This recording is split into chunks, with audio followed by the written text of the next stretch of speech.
मैं आपको बताना चाहता हूं कि ऐसा क्यों हुआ कि जीसस का जन्म होता है और एक जगह पर पूरा करलाहना और रोना और मौत का तांडव मच जाता है, क्योंकि शैतान देखता है जहां रोशनी आने वाली होती है।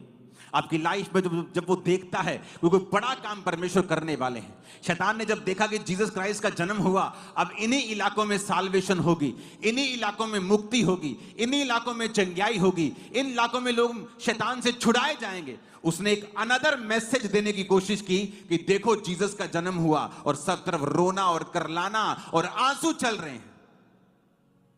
और आज भी शैतान यही मैसेज देने की कोशिश करता है।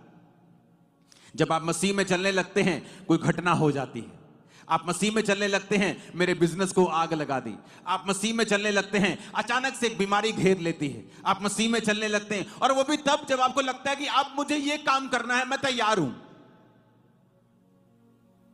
और हमें लगता है अगर परमेश्वर मुझे इस्तेमाल करना चाहता है तो ये क्यों हो रहा है मेरे साथ।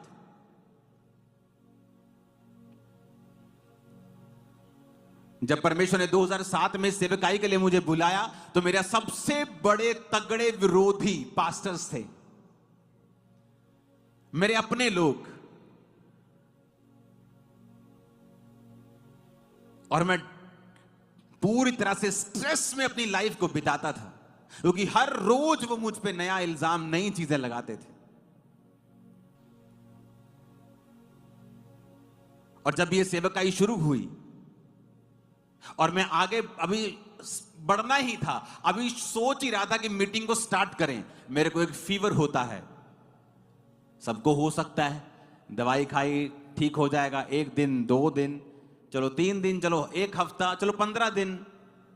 भाई साहब वो 1 महीना, 102, 103, 101 रोज बिना नागा मेरे टेस्ट पे टेस्ट चल रहे हैं। मैं प्रभु से कह रहा हूं मैं वीक होता जा रहा हूं, हाथ नहीं उठाए जा रहे, कंघी नहीं कर हो रही, वीक के बाद वीक होता जा रहा हूं, बिल्कुल वीक हो गया हूं। प्रभु मैं, तू मुझे वाकई इस्तेमाल करना चाहता है? मैं तो अभी मैंने भी तो शुरू भी नहीं किया चर्च, तो अभी जस्ट मैं लोगों से बात कर रहा हूं, अभी जस्ट मैंने थर्सडे मीटिंग भी स्टार्ट नहीं किया और मेरी ये हालत है। और शक होने लगता है क्या वाकई प्रभु ने सेवा के लिए बुलाया भी है या मैं ही ऐसे फोर्स कर रहा हूं। अखबार में तब अखबार बहुत आती, तब इतना इंटरनेट का 2008 में इतना इंटरनेट नहीं था, ब्रॉडबैंड पे आप देख लो, कुछ वचन सुन लो, लेकिन इस तरह से जैसे आज खबरें हम सिर्फ सुनते ही इंटरनेट के ऊपर या अपने फोन के ऊपर हैं। अखबार में एक बीमारी का नाम पड़ा, ब्रूसोलोसिस नाम की एक बीमारी जानवरों से आती है, इसमें बुखार रहता है 102-3 और ये इलाज है। मेरे रोज ऐसा लगता है कि मैं आज मर जाऊंगा। मैं अपने टेस्ट करवा, बॉम्बे तक अपने टेस्ट करवा, इतनी ट्रबल, इतनी मुश्किल, इतनी उधर से विरोध, इधर से बीमारियां, इधर से दुष्ट आत्मा कोई अटैक, इधर से कुछ, इधर से फैमिली मेरे साथ नहीं। ऐसा लगता था कि जैसे मैं करूं तो करूं क्या। और ये शैतान करना चाहता है हर एक विश्वासी की लाइफ में, और विश्वासी को ये समझ नहीं आता कि मेरी लाइफ में ये ट्रबल कैसे हो सकता है। अभी तो मैं कुछ करने वाला था, सडनली अगर प्रभु मेरे को बुलाता है या मेरे में जीवन में कुछ चाहता है या मेरे द्वारा कुछ करना चाहता है तो ये तो हो ही नहीं सकता ना। मैंने कहा अगर मुझे प्रभु चाहता कि मैं खामरा में सेवकाई स्टार्ट करूं तो सेवकाई शुरू करने से पहले मुझे ऐसी बीमारी कैसे हो सकती है, जबकि मैं खुद लोगों के घरों में जाकर प्रचार करता हूं, लोगों को टेस्टिमनी देता हूं। तो ऐसा रोग, चलो रोग हो गया, दवाई खा ली ठीक हो गया, प्रेयर कर ली ठीक हो गया, लेकिन ऐसा रोग दवाई खाई जो और मुझे दवाई छोड़नी पड़ी, क्योंकि वो दवाई सिर्फ बुखार की होती थी। जब दवाई छोड़ दो बुखार वैसे का वैसा था, बीमारी डायग्नोज हो नहीं रही थी वो क्या चीज है। टेस्ट के बाद टेस्ट होते जा रहे थे और बॉडी बिल्कुल रिस्पॉन्ड नहीं कर रही थी, वीक होती जा रही थी।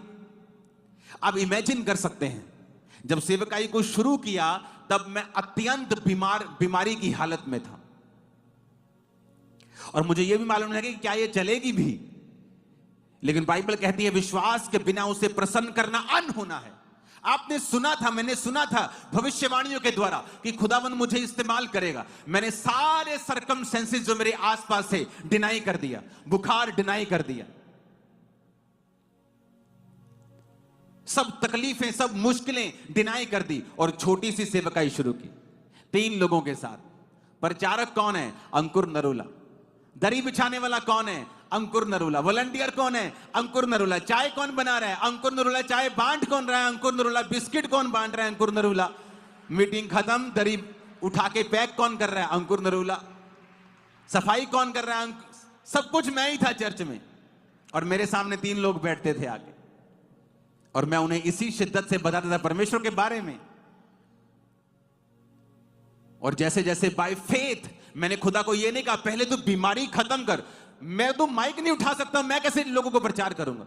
मैंने पहले माइक उठाया, प्रीच किया, बाय फेथ करता रहा। बीमारी गायब होती गई, जैसे जैसे मैं आगे बढ़ता गया, खत्म होती गई, रिकवर हो गया। और महीने लगे, साल लगे, मैं आपको बता रहा हूं। ऐसा नहीं कि 2, 3, 4 महीने में फ्री हो गया, नहीं। मीटिंग के बाद मैं बिल्कुल बीमार रहता था, लेकिन परमेश्वर ने मुझे ब्लेस किया।